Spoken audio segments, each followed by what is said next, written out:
Hello, everybody. My name is Colton, My name is Daniel. and we are the Movie Masons. Today, we are going to talk about the new M. Night Shyamalan film, Split. So, Split is a story about a man with split personalities who kidnaps three girls, and the three girls have to fight to survive. I am a big fan of M. Night Shyamalan throughout the years. I've watched everything, pretty much everything he's made, even the bad films. And I gotta say that Split is one of the better films he's made in recent memory. I thought that the storyline was pretty well written for the most part. The acting was pretty good.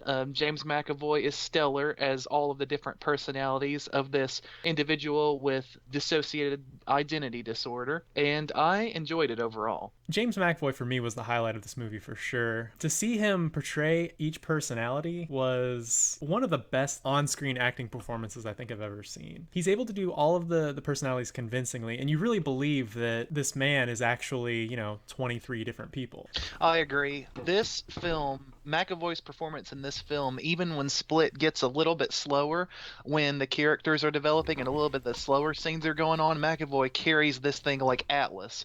Every scene that he is in is just invigorating. Every personality he plays is well nuanced and well delivered and well written. Everything involving James McAvoy's performance is stellar, and in my opinion, this is the kind of film that if it was released in November of last year, that he would have a chance of getting nominated as the best actor. That being said, Anya Taylor-Joy's performance is also good.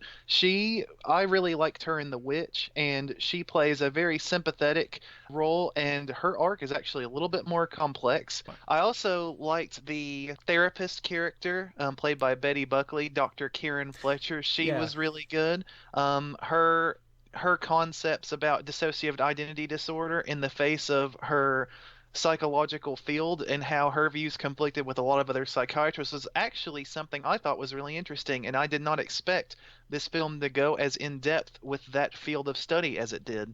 Yeah, I didn't expect that either. I would have to do some reading to understand how accurate some of the stuff she says is, but it was definitely interesting and it made the world more believable. As he's going through these different personalities, it makes what he's going through much more believable. The way the movie plays out and the way that the third act forms, I wasn't completely on board with.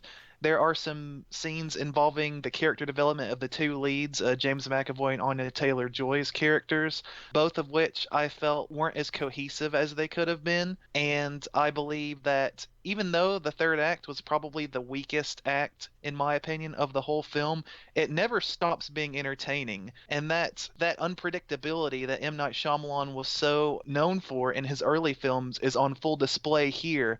It's nothing like the unpredictability of Happening or Lady in the Water, where it devolves into just Utter mania nonsense. or utter nonsense, yes, but it's a little bit more believable and it's a little bit more well written, but it's definitely more cinematically invigorating. I agree with that. By the third act, it's kind of a different movie than the beginning, but I still really enjoyed the whole thing. I felt that it was entertaining throughout. The acting was entertaining throughout. The story, I didn't really feel got too bad or devolved too much. It was, to me, all around a solid movie. If I was going to pinpoint a single flaw, I would say that some of the side characters that are in the movie could have been fleshed out a little bit more. But other than that, it was just a really, really solid experience, I felt. Very solid psychological thriller, and I'm very excited to see what M. Night Shyamalan follows this up with. I agree. I agree. So, if you had to rank this movie, what would you give it, Colton?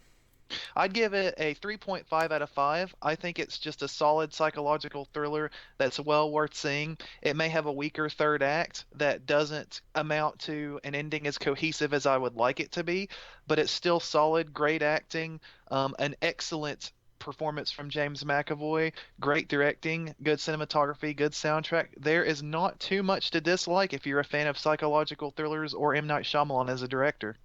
That's fair. I'm gonna give the movie a 4 out of 5. I really enjoyed it. I was never bored. The movie really reminded me of 10 Cloverfield Lane in a way, where it's in one setting for a lot of the time, and the tension just kind of builds slowly throughout. 4 out of 5 for me. All right, well, that wraps up our review of Split. Once again, I'm Colton. I'm Daniel. We are the Movie Masons, and we will see you next time. Bye.